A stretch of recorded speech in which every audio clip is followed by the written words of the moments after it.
Ignore the Amber Alerts you receive at 4 a.m. I now know why I sacrificed my son. I've always ignored these emergency notifications in the past, but something was different about this one though. My phone buzzed, and I took an extra second to read what it had to say. Amber Alert. Child abduction. Bolo for 6-year-old blonde male in back of a 2012 silver Chevy Impala. For a second, it stunned me. That sounded just like my car. In fact, the description sounded like. Then I looked up in the rearview mirror to smile at Wes, my 6-year-old. Wes was singing the song to a Drake album and playing with Nerf guns. This had to be some kind of mistake, I thought. So I tossed the phone on the passenger side of the car and pulled out toward the interstate. A few minutes later, the phone buzzed again, and I felt compelled to look. There was an update with a license plate number, my license plate number. Immediately, my hands felt clammy, and I didn't know what to do. I looked in the back of the car again and tried to retrace my steps. I had just picked Wes up early from kindergarten so we could grab some Baskin-Robbins. I signed him out, and we talked about Transformers on the way out of the building. He was wearing a mask, of course, when he came out, and that got me to second-guess myself. Had the teacher given me the wrong kid? No, I know what my son looks like, I thought as I looked at the rear view again. He didn't seem to have a care in the world, so why was this alert popping up? I think I drove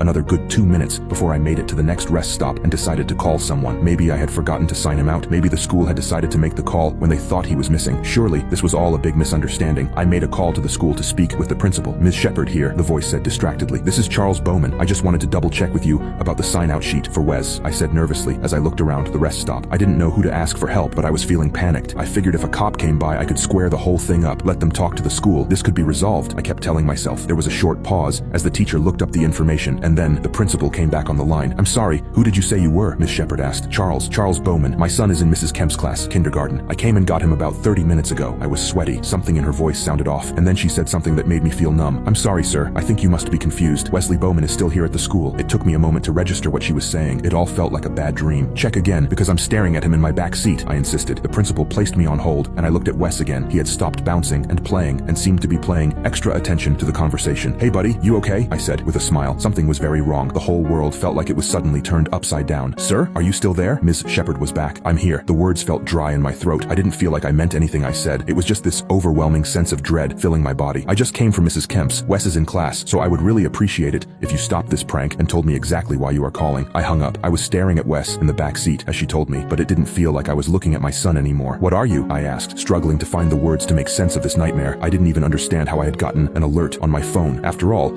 if the school thought that my Wes was in class, then who would send this? The phone buzzed again, except this time it wasn't an alert. It was instructions. Take child to XXX Sparrow Lane. I knew that place. It was a housing development in the shady part of town. Some even reported that there were drive-by shootings, but I didn't know what else to do except to listen to this mysterious messenger. I got off the highway and made my way there, all the while keeping an eye on the child in the back seat. Instead of playing like he had before, this time he was deathly silent, as if he knew precisely where we were going. As we got closer to the stop, his attitude changed dramatically. Suddenly he started screaming, a blood-curdling cry that told me there was danger here. I slowed down right outside the address, looking toward the desolated building and wondering who could have brought me here. My phone instructed me again, place shield outside vehicle. At the point, the child that looked identical to my son was thrashing, trying to break loose, screaming and gnashing angrily, trying to cut at himself with his teeth. You can't do this, Dad. You can't. It sounded just like Wes. It made my skin crawl. Calm down. You stupid Nick! I insisted as I unbuckled and got around to his side. I needed this to be over, to get away from this insanity and get back to my Wes. The child was now hardly even sounding human, with his guttural shrieks and cries, his fingernails digging into my skin as he begged for it to stop. I managed to reach in and loosen his strap, letting him out of the car, and then hopped inside and locked the doors. I was too frightened to see what he might do to me if I stayed outside. He fumbled to the ground, seemingly unable to walk. Then a moment later, he let out a painful cry, and a massive shadow moved from the building. I held my breath and couldn't believe my eyes. It looked like a troll. That's the best way that I can describe this monster. Its body was covered in soot and ash and moss. Gray and black vines twisted about its arms the way veins would as it towered over the child. With its mighty hand, which looked to be at least twice the size of my Impala, it scooped up the child. All the while, the smaller creature screeched and twirled, trying to escape, but it was too late. The monster dragged it back into the shadows, and even after it had disappeared, I could still hear its shrieks. I sat there in stunned shock for the longest time, too numb to move. Then my phone buzzed again. You are free to go. I took Wes to ice cream that day, but I didn't eat a bite. All I could think of was that poor creature and how my fear had allowed it to be taken by a worse evil. I don't know what I experienced today, but I know now the world is full of magic, both good and bad. I'm just happy that I have my son, my real son here. Sometimes he smiles at me, and I see a gleam in his eyes, and then I second guess. What if I made the wrong trade?